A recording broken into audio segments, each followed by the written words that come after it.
कभी सोचा है कि पूजा पाठ की माला में ठीक 108 मन के ही क्यों होते हैं? या फिर जब भी मंत्रों का जाप होता है तो 108 बार ही क्यों?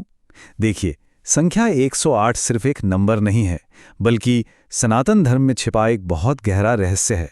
तो चलिए आज मिलकर इस अद्भुत संख्या के पीछे के विज्ञान और अध्यात्म को समझने की कोशिश करते हैं। सबसे पहला और सबसे आम सवाल तो यही दिमाग में आता है कि मंत्रों का जाप ठीक 108 बार ही क्यों? 107 या 109 क्यों नहीं? आखिर इस एक नंबर में ऐसा क्या खास है? ये सवाल सिर्फ एक छोटी सी जिज्ञासा नहीं है, बल्कि यही हमारी आज की खोज का केंद्र है, जो हमें इस विशाल ब्रह्मांड से लेकर हमारे अपने शरीर के अंदर तक ले जाएगी। अब जरा देखिए, ये संख्या हर जगह मौजूद है। हमारी जपमाला में 108 मन के होते हैं। भगवान शिव और राम के 108 नाम हैं और हमारे 108 उपनिषद भी हैं। मतलब ये कोई इत्तेफाक तो नहीं हो सकता है ना? साफ दिखता है कि यहाँ एक बहुत गहरा पैटर्न है जिस पर ध्यान देना ही होगा। और हाँ, ये पैटर्न कोई संयोग बिल्कुल नहीं है। ये नतीजा है हमारे महान ऋषि मुनियों की। सोचिए, हजारों सालों की गहरी साधना, ध्यान और ब्रह्मांड के अध्ययन का। वशिष्ठ और पतंजलि जैसे ऋषियों ने प्रकृति के छोटे छोटे रहस्यों को समझा और पाया कि 108 ही वो संख्या है जो ब्रह्मांड और हमारे बीच एक सही तालमेल, एक संतुलन बनाती है। तो तैयार हैं? चलिए इस रहस्य की पहली परत खोलते हैं और देखते हैं कि कैसे संख्या 108 हमें सीधे ब्रह्मांड के गणित से जोड़ती है। यकीन मानिए, जो सामने आएगा वो दिमाग हिला देगा। अब जरा ये सुनिए, ये बिल्कुल अविश्वसनीय है। क्या आपको पता है कि सूरज का जो व्यास है, यानी उसका डायामीटर, वो हमारी पृथ्वी के व्यास से लगभग 108 गुना बड़ा है? और ये जानकारी हमारे ऋषियों को हजारों साल पहले से थी। कमाल है ना? और रुकिए, बात यहीं खत्म नहीं होती। सिर्फ आकार में ही नहीं, दूरी में भी यही रहस्य छिपा है। हमारी पृथ्वी से सूरज की जो दूरी है, वो भी सूरज के अपने व्यास की लगभग 108 गुना है। ये जो कॉस्मिक ज्योमेट्री है, ये जो ब्रह्मांड का संतुलन है, कितना अद्भुत है। और सबसे दिलचस्प बात जानते हैं क्या है? ये जो प्राचीन ज्ञान है वो आज की मॉडर्न एस्ट्रोनॉमी से पूरी तरह मेल खाता है। ये दिखाता है कि हमारे पूर्वजों का खगोलीय ज्ञान कितना ज्यादा एडवांस था। तो ये तो हुई ब्रह्मांड की बात। हमने देखा कि कैसे 108 ब्रह्मांड से जुड़ा है। अब चलिए जरा बाहर से अंदर की तरफ आते हैं, अपने शरीर की तरफ, और देखते हैं कि ये संख्या हमारे अपने शरीर के विज्ञान से कैसे जुड़ी है। योग और आयुर्वेद में भी संख्या 108 का बहुत गहरा महत्व है। आयुर्वेद कहता है कि हमारे शरीर में 108 ऐसे संवेदनशील बिंदु हैं जिन्हें मर्म बिंदु कहते हैं। ये वो जगहें हैं जहां हमारी जीवन ऊर्जा यानी प्राण इकट्ठा होता है।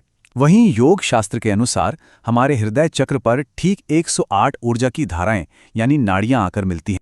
तो अब शायद तस्वीर थोड़ी साफ हो रही होगी कि 108 बार जाप क्यों किया जाता है। ऐसा माना जाता है कि जब हम 108 बार मंत्रों का जाप या प्राणायाम करते हैं तो हम असल में शरीर के इन सभी 108 ऊर्जा केंद्रों को जगाते हैं, उन्हें सक्रिय करते हैं। इससे मन, शरीर और चेतना की शुद्धि होती है और ब्रह्मांड की ऊर्जा के साथ एक गहरा कनेक्शन बनता है। अब इस रहस्य की एक और परत खोलते हैं जो हमें वैदिक ज्योतिष के गणित में ले जाती है। यहाँ भी 108 एक जादुई संख्या की तरह हमारे सामने आता है।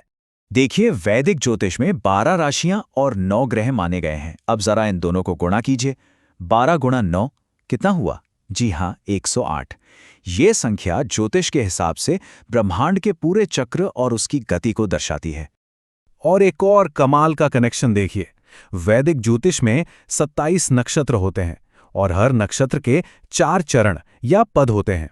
अब 27 को 4 से गुणा करने पर भी हमें 108 ही मिलता है। हमारी माला के 108 मन के असल में इन्हीं 108 चरणों का प्रतीक हैं, जो ब्रह्मांड के पूरे साइकिल को पूरा करते हैं। तो हमने ब्रह्मांड देखा, अपना शरीर देखा, ज्योतिष का गणित भी देख लिया। अब इन सब धागों को एक साथ जोड़कर देखते हैं कि आखिर संख्या 108 का असली प्रतीकात्मक अर्थ क्या है। अगर हम इस संख्या को इसके अंकों में तोड़कर देखें तो इसका एक बहुत गहरा आध्यात्मिक मतलब निकलता है। अंक 1 का मतलब है ब्रह्म या ईश्वर की एकता। 0 का मतलब है शून्यता, वो कॉस्मिक वॉइड जहां से सब कुछ शुरू होता है और जहां सब कुछ खत्म होता है। और 8 का प्रतीक है अनंतता, इन्फिनिटी, जो कभी खत्म नहीं होती। और मजे की बात देखिए, जब हम इन तीनों अंकों को जोड़ते हैं यानी 1 + 0 + 8, तो हमें मिलता है 9। और अंक ज्योतिष में 9 को पूर्णता यानी कंप्लीशन का सबसे बड़ा प्रतीक माना जाता है। तो 108 सिर्फ एक संख्या नहीं बल्कि एक पूरी यात्रा है, शुरुआत से लेकर अनंत तक और फिर पूर्णता तक। तो इसका सार क्या है? सीधा सा मतलब ये है कि संख्या 108 सिर्फ कोई नंबर नहीं है, ये हमारे ऋषियों की गहरी चेतना, उनके विज्ञान और उनके अध्यात्म का एक संगम है, एक मीटिंग पॉइंट है। आखिर में बस इतना समझ लीजिए, ये संख्या 108 एक पुल की तरह है। एक तरफ है ये विशाल ब्रह्मांड और दूसरी तरफ है हम। ये संख्या हमें बाहर के ब्रह्मांड से जोड़ती है और साथ ही हमें हमारे अंदर की यात्रा पर ले जाकर खुद से मिलाती है। तो 108 का ये सफर हमें सोचने पर मजबूर कर देता है ना? कि हमारे प्राचीन ज्ञान के खजाने में और न जाने कितने ऐसे रहस्य दफन हैं जो बस अपने खोजे जाने का इंतजार कर रहे हैं।